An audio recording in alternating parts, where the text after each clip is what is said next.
Kinte for the win. And now it's getting away. He's sacked in the end zone. Mandy Alonso comes away with it. Knocks it away. Rebound into the hands of Hunter. And Virginia with the all-time turnaround title.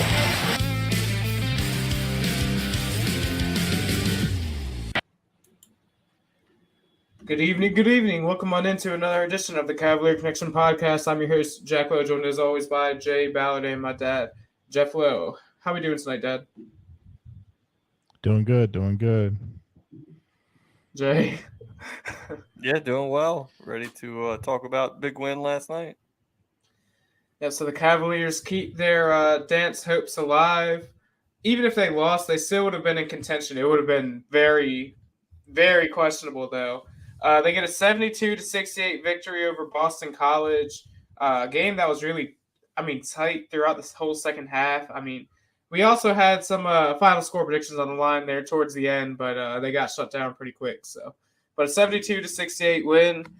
Beekman led the team in points with 18, and Isaac McNeely with 14. Jake Groves seemed to shoot the ball solidly from three. He was 3 of 6 with 13 points. Ryan Dunn, we saw his shooting skills last night. He dropped 8 points, but we saw the 2 threes that he shot. That was quite interesting. So some positives, definitely some negatives. Jay, I'll go to you first. What are you thinking? Well, first of all, I just want to say I'm happy that we won. So whatever conversations that we have beyond that, let's start with Josh win the game. Jeff, did you get the clip? I don't think we got it, but we wanted the Zach Morris just win the game. Zach, if you're listening out there, yeah, we can bring you on and you can say it live for us. Josh win the game, Screechnovich. Yeah, we so all being said, there was a lot to talk about from last night, but overall, what stood out right away was it was a different starting lineup. So I got to give Tony credit. He came out of the gate. He made some adjustments based on what he had been seeing. I'm sure not just in games, but in practice. And so I was happy to see Groves in the starting lineup. And Tony talked about it in the postgame, just gave him a little bit more shooting on the court to start. Felt like that was important. And Groves ended up playing 30 minutes, which I think he's got to play those level of minutes for us to be the team that we want to be.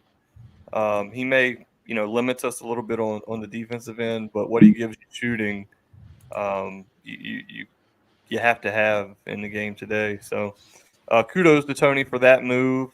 If I was going to question, there was a couple in the first half. There was a 7-minute-ish stretch. It may not have been 7. Felt like forever. I don't know. But Reese and IMAC were both off the floor at the same time, and we had a 5 on the floor that was just not scoring. And, we had a nice little lead that got cut down in that time frame, and I thought that was kind of big to give Boston College some life that, they looked terrible. And that was another big takeaway was Boston College is not a good team.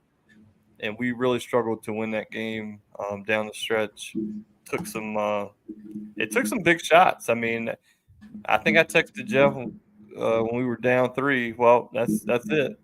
It's over. They're going to run away and hide now.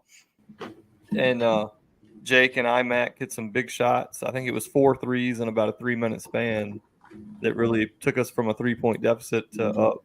I think 8 or so, sprinkled in with free throws here and there from them.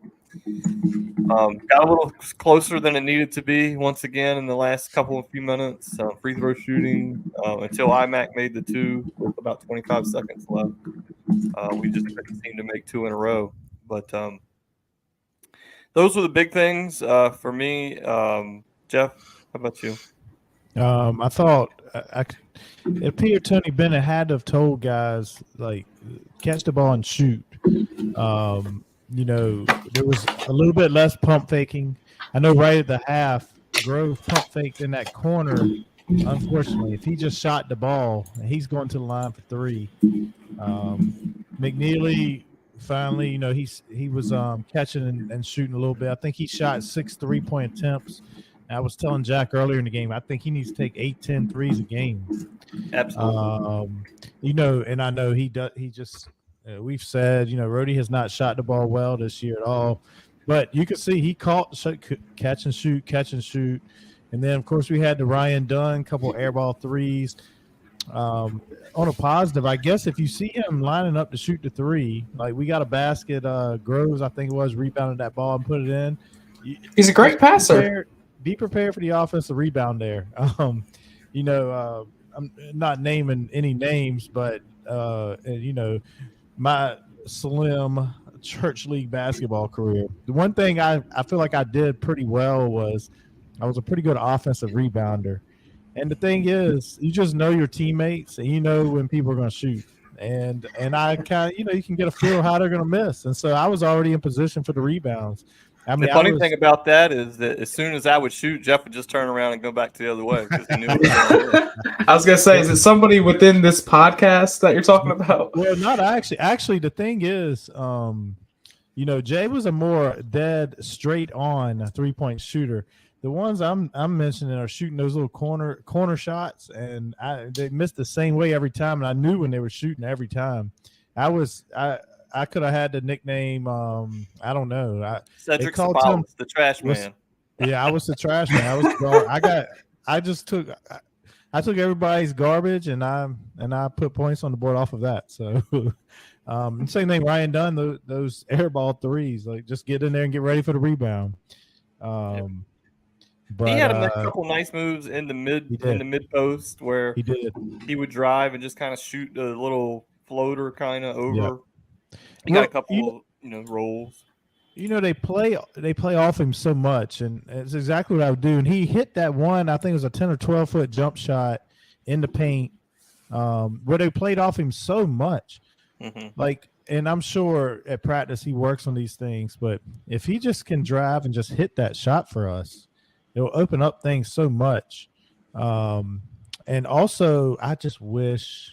I mean, he's so athletic, but sometimes just back somebody down and turn and shoot a 5-8 foot little jump hook. Minor had a lot of opportunities last night when he had the ball in there. And I mean, man, he just couldn't get the shot up. They were blocking it every time. So that's tough. We hope when Minor gets the ball in the interior like that, we can get some easy baskets. And then, of course, the biggest thing that stands out for it feels like 80% of Virginia fans, Gertrude, no minutes. And that one surprised me. He played in that Carolina game a lot. And I really thought, I was like, oh, Bennett's going to play. We've seen Bennett do this before. He's going to play this guy. And he didn't even step on the floor. So I don't know. It's got to be something at practice. And I mean, I can't imagine this guy looks like he has so much fun out there, but is it an effort level at practice? Or he just can't, he's just messing up on defense that bad? I can't understand it. Well, when you see Dante Harris getting the minutes he's getting, and it's not a ton. I don't have the box score pulled up where I'm looking at it. I would say Dante probably got 12 to 14, 15 minutes. 10 minutes. Okay. At a minimum. And how many did Rhodey have? Rhodey had 19. Yeah. And Rhodey's going to keep getting more. If you listen to the post game, Tony just loves some Rhodey. And Tony, we trust that guy. He sees what I don't see.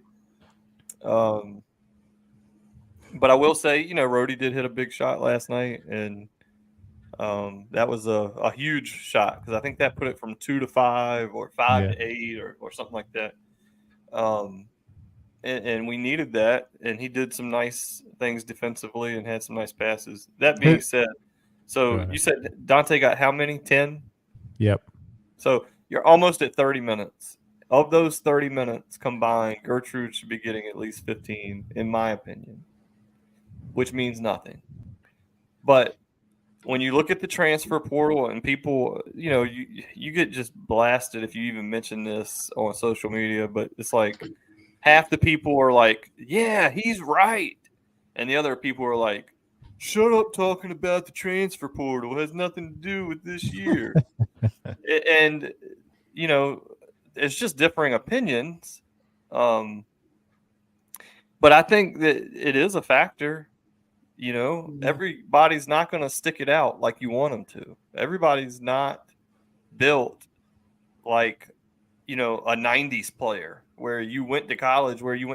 Junior, I think it was Junior told us, or either it was another, it might have been the Doug Smith interview I was listening to, where he said in his 4 years, they only had one player transfer in or out. And that was a guy that transferred out in 4 years. And now it's so easy, he's an athletic kid. He can play. He's got a decent little mid-range shot. Yes, he struggles from the 3-ball, but we've seen Dante Harris does not shoot the 3-ball well. Let's just be generous in saying that. He's not a great shooter. You have your beliefs. Say again? You have your beliefs with the way his shooting would be in an open gym. Yeah, I don't think he would make that many in an open gym. But, yeah, I mean, I just think Gertrude's too athletic, and he creates so much problems for the defense. Because if they don't respect him, he just drives past and he'll embarrass you. And we don't have many guys that can do that in the whole program. Dunn can do it, Beekman can do it, and he can do it. Beyond that, we don't really have anybody else. Dante can, but and that's where his strength lies, is getting past his man. But where he struggles is he, kind of like Kihei would do sometimes. He'd drive too far into the trees and the shot just gets blocked out of bounds or something. But there's nothing that, in my opinion, there's nothing that Harris can do that Gertrude can't do or can't do better. Defensively, offensively, Harris, he had that one nice play last night. Like, he's almost better on a busted play. I mean, if he can get that one-on-one and get to the basket and shoot that little layup, that layup he made last night looked just like Kihei Clark. Clark used to get that exact same layup. Full extension of the arm. Full extension, yeah. And one more quick word on Rhodey. If he's going to be out there, and I'm in full agreement, I'd like to see Gertrude scoop up a lot of his minutes and Harris.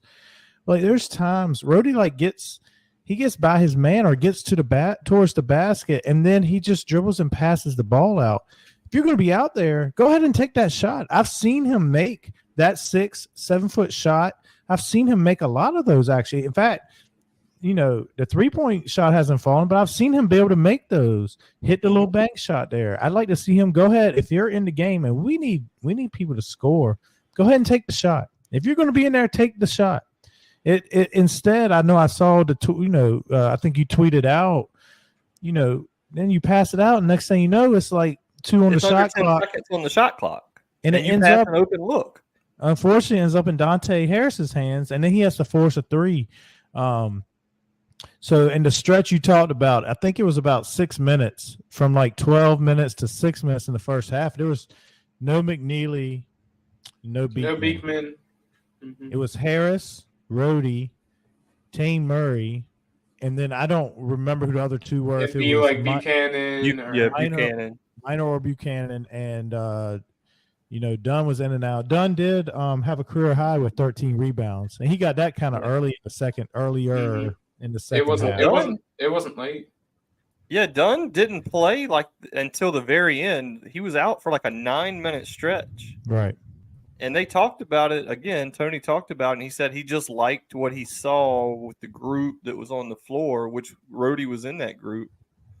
And it was just one of those things where things were flowing, and he just liked what he saw, so he kept it the same. But, and he said Ryan was the biggest cheerleader he could be on the bench. So kudos to him. I wish there was a bench cam Because I would like to have a corner of my screen watching people like Gertrude when he sits like that. Leon Bond. I mean, he's a forgotten player sitting over there. Yeah. I just wonder what their opinions are. I mean, I hope they're gamers. They're all UVA and they support. We're here to support the team. Like, that's what I hope. Well, you just wonder. I mean, guys today are they're not, like you were saying, Doug Smith said, they're not built like previous years. Guys are coming out of high school. They're ready to play. They want to play. And if you won't play me, I'll go to the next team or the next team. Like they're out to play, and they're not there to redshirt typically. I really wish the redshirt never came off of Gertrude, because there'd be no questions now. Right. He was redshirting for a knee situation, and that's it.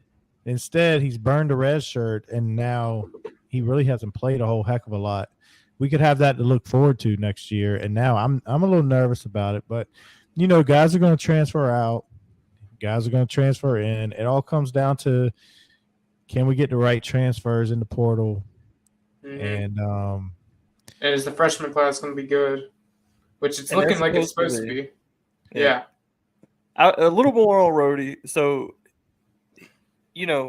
I was excited about him coming in with what he offered. He was a 17-point-a-game scorer, granted a much lower level basketball. It has a lot of size too. But he has size. He's an athletic kid.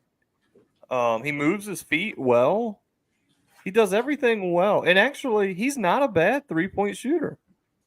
It was like clockwork earlier in the season on that first possession. He would be the one that would get that three ball off, and he was hitting it, right? Early threes, and then he'd go silent. But, or he'd have a real big game and then follow it with one or two, zeros, and then have a big game. And now it seems like you get 5 points, 3 points, maybe 6. I mean, we need more of and I don't know if it's just a confidence lost over the course of a season that hasn't gone as you would hope. But I do believe he has the potential to help the program. It just can't be 30 minutes a game. Yeah, he can't be a 30-minute a game guy. He I think what Tony probably likes about him, the one thing you really can say about him, he gives the effort. He plays hard. Every minute he's out there. He's hustling. And so I don't know, like we said at practices, if you're if guys are taking plays off, if Gertrude's taking plays off and Tony's like, well, that's not how we play. Or, Gertrude beat somebody to the basket and miss a shot or something and doesn't get back on defense. I just don't know. We're not there. I really wish Tony maybe in the future address it. We could be there. What's that? Sorry. No, nothing. Keep going. No, I wish Tony would address it. And I wish somebody would ask him. I just want to know, like, what's his reasoning? And Tony's not going to give you a full reason, I'm sure. He's just going to say this is the lineup I believe gives us our best chance to win. But right. I just wanted asked. I thought somebody would ask last night about Gertrude because it was such an obvious question. Correct. It was almost like malfeasance by the reporters to not ask. Right. Because it's an obvious question. I mean, the kid played well. Grant, he 1 for 6 from the floor against Carolina, doesn't look well. Missed some free throws, whatever. But if you just watch the game, in comparison to what else was on the floor, correct, he had played a good game. And we don't grade players like coaches do. I'm sure they give them a grade on every possession for the pack line. Were they in the right spot and all that? And that may be what's holding him up is, like you said, defensively, he may not be in the right position. But, in that Carolina game, at one point, he got beat. What did he do that hardly anybody – you don't see Virginia guys do this. Guy got beat off the dribble. He reached around, poked it away from behind, and then they got the steal going the other way. Right. And, the other thing is sure, they come out there, especially a freshman, they'll make a mistake or they're in the wrong spot in the pack line. But the only way to get better, in my opinion, is just keep playing. You learn from your mistakes. It's not like this team is 27-1, Right. and we're fighting our guts out to get into play in the tournament. So let's give it a run. And it's not like Tony's coaching for his job. Correct. You know what I mean? Yeah. Like I have to play the guys that give me the best chance to win, because if I don't, I might be gone. Tony's got the longest leash probably in college basketball right now. Right. And I don't know. I would love to somebody, just like you said, Jeff. I would just love somebody to ask him what is the reason. But yeah, I'd just like to say, get my thoughts in really quick here. I had no doubt we'd win this basketball game. I know it's tough to believe. I said it on Twitter before the game. UVA will win this basketball game. Tony will find a way.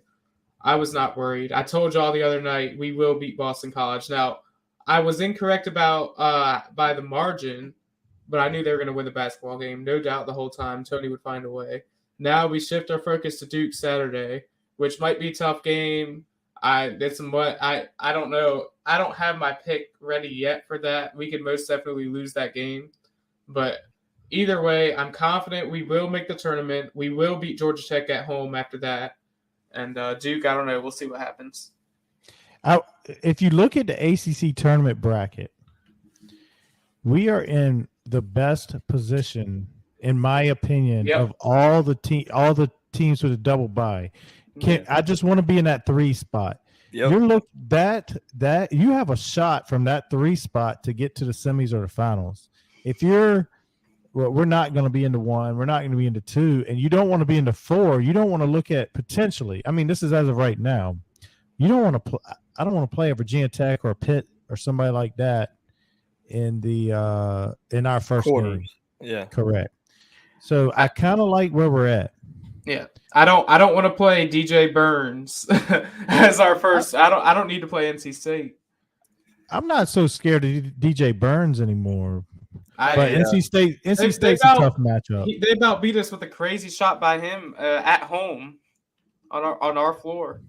I'd rather take Pitt than I would NC State. But so here's the real question. Let's just play it out. We lose to Duke. I'm going to say that's in the 90% chance of happening range. Jeff, give a percentage. I say 70% L. Okay, Jack, what do you say?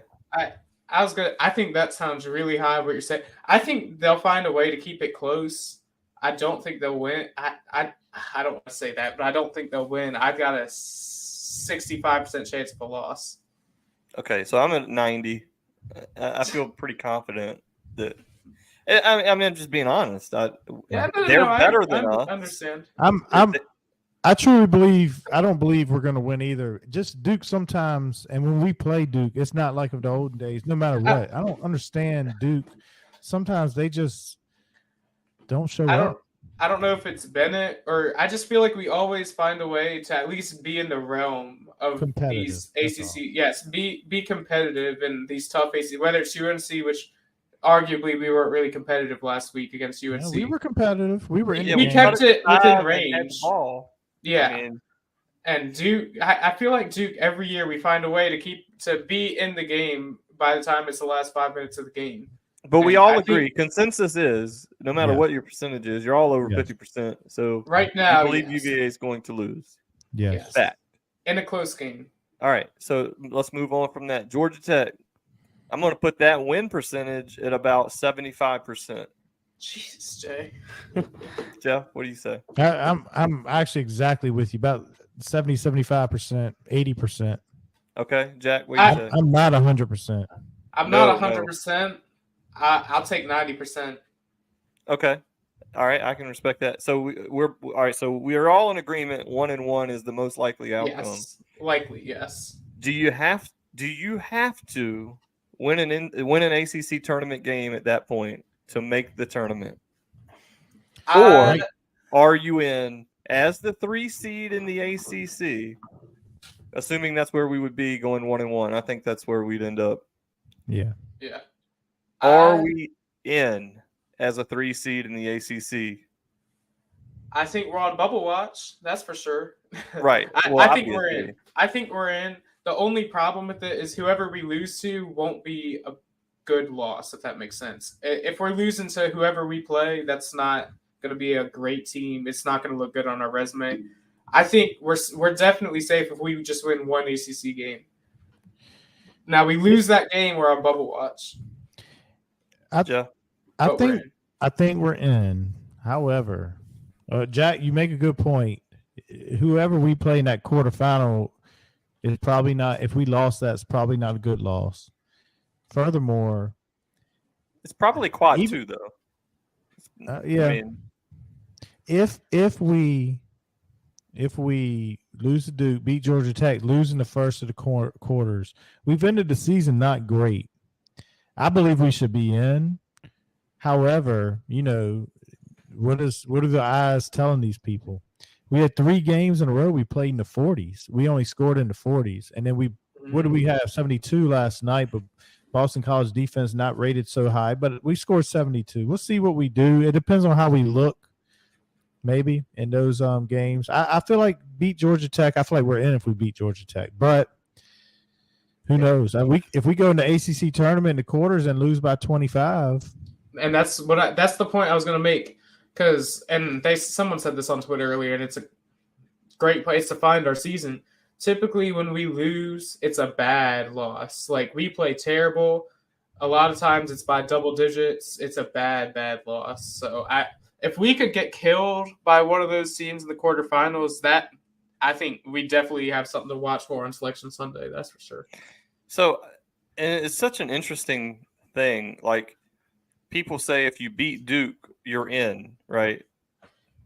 But if we beat Duke and then lose to Georgia Tech and lose in the first round of the conference tournament, are you really in? Right. I think we're in if we beat Georgia Tech, regardless of other outcomes.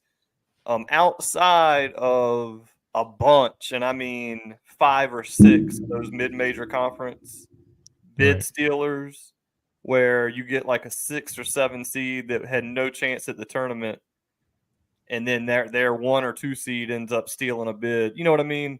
Yeah. Every year you get a couple of bid stealers. If that number is normal, I think Virginia's in. Out of respect for the ACC, I don't care what the computers say, when you get in the room, are you really going to say only 3 ACC teams are going to make it, and it's not going to be the top 3 seeds? Because Clemson is a lock by Lenardi and everybody. And like a 5 seed. I don't get that. I really don't get that. And if you're a Clemson fan out there, I wouldn't be happy with that, because the 5 seeds are just rigged in the NCAA tournament. I don't care what team it is. I'll take if you're a 5 seed, I'm they scared. can have our 10. I don't know if I'd go that far, to be honest with you. The 5 seeds. I would. The 5 seeds in the NCAA tournament are never safe, ever. Jack, last year we were a 4 seed, and in 2018 we were a 1 seed. Yeah. But when you look at the numbers, I don't have them with me. If you look at the numbers, it's definitely more of an upset rate with the 5 seed. It is, but it's changed through the years. That used to definitely be the seed, but over the last, really since Virginia lost as a 1, I feel like the seeding, the 13s are beating 4s more often now. 14 3s. Yep. I mean, and there's just nothing safe if you don't bring your A game. Somebody come out and get hot from the 3, and they'll shoot you right out the building, like Pitt did to us. Earlier in the year. I didn't even think Virginia played that bad. Like, everything Pitt threw up went in. Like, what do you do? Right. And do you think Matt Painter is going to call Tony Bennett? I would. Yeah, I know they were definitely in communication after the L last year. Yeah, I mean, for that sure. First game. Yeah. Because Virginia was down double digits. Yeah. The year we won the national championship. Absolutely. The phone was going nuts at halftime, and I didn't want to look at it. I went outside and cut the grass. I was frustrated. That's probably as mad as I've ever been I can tell you right now. after I the don't, 16 seed loss, it was whenever more mad. whenever the lead was Yeah. the worst, and I didn't see but the end of the first half because I was in school. So I get out of school. I'm walking home with my phone here, and I don't know if there's a UVA fan at that point who believed we would win that game. I don't know if there was. And not just that game, believe you're going to win a national championship. I'll say this: Yeah. if you're not a UVA fan, you are basking in your glory. These, the trolls were loud.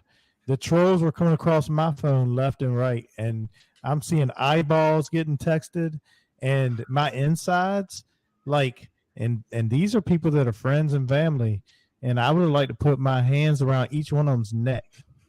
When I can, it's tough. And when we lost that game to UMBC, after I settled down hours later, I had to send an apology text because I was not kind to people. Yeah, I was not a kind person the whole weekend. yeah, that was a low moment in life. And Tony Bennett handles it so classy, and I'm so classless in that situation. Yeah, I try to be much better now. Just off of that, I always put that in my head when I feel like I'm about to get classless with you get wound up, you get excited, and we're fans, we're fanatics, and yeah, if Jack doesn't really know what we've experienced as Virginia fans growing up. And not that it was bad. Football was better than it is now, has been the last several years. yeah. Basketball wasn't bad, but we were never like when we finally got to number one here in basketball back when Joe Harris and company were there and won that ACC tournament. I mean, I couldn't even believe it. I never expected that to happen. Yeah, I watched those highlights the other day. Fantastic game. yeah, The team championship. Yeah. That was Yep. great. yeah. That was a program-changing moment. I mean, I was what, 7 traditionally, years old or Virginia something like would that? lose that game. Wasn't Virginia, that Say the again, Jay? game that y'all were supposed to go to, and then you had to make the phone call to Jay the night before? I can't go because of the sewage stuff in our house. Then I think we talked about going. Probably my biggest regret is that we didn't go to Minnesota for the championship. We had y'all actually discussed talk about Yeah. that? last minute travels Man. for the Final Four Wow, I didn't and know the about that. championship game, but it was like a 16-hour drive, and I was trying to find a conference there to talk to work and be like, I need y'all to get me out to this conference right away. The tickets. So I was looking today at the tickets for DC. They're not bad for Virginia's first game. What's the thing is we don't know which session Virginia's gonna be. probably in. going to be that evening session. Three That's what it is is. usually Correct. It is. So if we fell to 4, we'd be in the afternoon Yeah. session. yeah. And the tickets are reasonably priced. They're $35 for that session. I've never been to the ACC tournament. I'd love to go. Oh, yeah, that's I've heard from incredible. friends that went last year. They said they went that first night. They came back home. They said we're going the second night because they said it's the most fun thing they've ever been to. The thing is, last year's was in That was in Charlotte. Charlotte. Yeah. Oh, was it I- Charlotte? Or I would like to go to Greensboro. Green. I would It like was to in go to Greensboro. Greensboro. Yeah, and that's where we won it in 14. Yeah. Was I feel like it should be in Greensboro every year. That shouldn't be in North Carolina at the very least, but definitely Greensboro every year. Yeah. Shouldn't even be a debate. You know what? I just- Wasn't that 2014 game too? Wasn't that on Selection Sunday? It was on a Sunday, I think. It was always I- on Selection Sunday until I wish they it was like changed that. it to Saturday night. I love that because you get to watch the ACC championship, whether we're in it or not, and then that night you get to watch Selection Sunday. Like that was just a good time. I don't know. Well, you can watch the Big Ten championship and then watch Selection Yeah, Sunday. but it's not the same. I'm not a fan of a school from the Big Ten, so Well, I'm you not. can I'm put not. some money on I'm, it.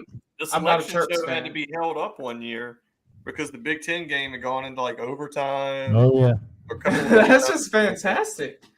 I love that Well, kind of when thing. you're trying to set a bracket, it's not really fantastic. Well, Okay. yeah, but Oh, I'm, Uh, I'm we looking gotta forward to getting we the gotta- first game wrong. I do know that because every single year, the first game of the tournament is whoever it is.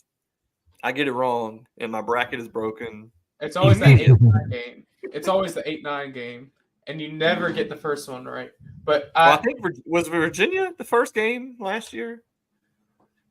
Yes. It was the second. I thought Virginia was the first tip We were the last year. second game. Oh. Virginia was 12 o'clock tip. I had the day off for it. Yeah, I thought they were, and it ruined my bracket. Nice. I threw something at the TV. Luckily, it didn't break. And y'all noticed who played before us on ESPNU last night. Oh yeah, Oh, we yeah. know. They're trying to get us. Furman's coach was here for the PIT, and one of my buddies and his son I coached for baseball was at the PIT. He wasn't very nice. He sent me a selfie with the coach from Furman and said, somebody wanted to say hello to you. That wasn't very kind. I'm convinced, and I there's a lot of other arguments that I'm convinced UVA fans might go through more than any other fan. I think I said this a few months ago with the Tech loss. It's just so ruthless. Jack, the amount of crap. That's because that's all you follow. If you were a Michigan fan, even though they just won national title in football, they have a football title. I'm just throwing any school out there. I would trade spots with Michigan. I'm throwing any school out there. Yeah. Michigan, and in fact, if you go back before Harbaugh, Michigan was exactly like UVA. Yeah. They could not beat Ohio State, just like we can't beat Virginia Tech in football. They went through the same trolls. These are all every school. Did they lose the 16 seed? No. Did they lose by a crazy turnover and a buzzer beater to Furman? Guess who lost to a 16 seed last year? Purdue. And I'm rooting for him. And I wouldn't even be surprised if something don't happen this year to somebody. Now that things are opened up now. Yep. Every fan base goes through it. Every fan base, UVA has their set of trolls, just like Virginia Tech does. We all have. We're biased to our school, and that's just what it is. This is what we follow. Yes, believe me, I feel like we've been jinxed many times. When we lost that game 2-1, I said it could only be us. Yeah. But it's almost feels like it's not even this UV. It's like I'm at fault. If I was a Virginia Tech fan, UVA would have won the national title in 2018. Right. I feel like I'm the one who's at fault. That's all. Well, clearly, I think I changed positions on the couch at the wrong time. Shame on you. Once I changed positions on the couch, it was never the same. So we have some other sports going on around grounds. Dad, you wanted to mention a little bit about the baseball side of things? Oh, yeah. Baseball moved to 8-0 with a 16-4 win against VMI. The offense from UVA has been rolling. And I do want to do a quick shout out. Cullen McKay, he pitched 6 innings, had 1 earned run, 1 walk, 6 strikeouts. So now he's had 2 outings. Now I think his first one was 4 1/3 and gave up nothing. And then 6 innings, got his first win for the sophomore pitcher out of Norfolk. So that was pretty huge. Didewick hitting the ball well. He was 4 for 5 in that game, and he hit I think it was his 3rd home run of the season. Our guy Henry Ford, he just does what he does. He gets on base and he scores runs. He was 1 for 3. He had a walk as well and 2 runs. I envision he's going to get walked a lot. Teams are going to give him the Barry Bonds treatment here before you know it. But didn't we have a guy with a 5-hit game? Yeah, it was Jacob Ferentz, the catcher. He was 5 for 6. They got crazy. Incredible. 5 RBIs. Incredible. And then there was one more I wanted to mention. VMI's got a nice little program too. That's not a bad midweek win at all. One more mention. Aiden Teal, he got his first career hit, and it was gone. Home run. Oh. So his first. Maybe we can get him on sometime and talk about that moment. Yeah, first career hit for him. Virginia pitched 5 guys. Also, shout out Matthew Buchanan. He got he pitched 2/3 of an inning, and then good for him. Finished out by Hungate. A non-save situation there in a 16-4 outing, but nice win. Upcoming, we start a series with UMass starting tomorrow, 3:00 in Charlottesville. Got games tomorrow, Saturday and Sunday, 1:00 on Saturday, 2:00 on Sunday. Unfortunately, I know lacrosse is playing also on Saturday at 1:00 at home too. A big one. I think Jack might mention, but 8-0 start. We're red hot. It's exciting to be UVA baseball fan. Yeah. Yeah, you want to talk about the women's basketball? Yeah, women's basketball team. Tough loss tonight at Duke. It's a tough place to play for the women too. It's not just the men. They've got a good environment there for the women at Duke, but got a little away from them early. They fought back, kind of kept it close, 10-point-ish game. Got stretched to about 15. I think they ended up losing by about 20 tonight. But they've been playing some really good basketball. They upset Louisville in the Yum Center on Sunday, and I think they had won 3 out of 4 going into tonight. Yeah, that's right. They've been playing much better. And Coach Mox has done an outstanding job with that program. I almost feel like they are the men's basketball team from Bennett's first year. Say again? Like Bennett's first year or so. Yeah, like the second year teams that were right there, and then you get that influx of talent. Like Kamora Johnson is incredible as a first-year player. And Olivia McGee's going to be a great ball player for us. There's a lot of good players. We'll lose some talent. Brunel leaves after this year, and she's obviously been a big part this year. But a great team. And so Sunday, we want to sell out JPJ for the senior day for the girls. That's against Virginia Tech. Tickets are only $10. General admission.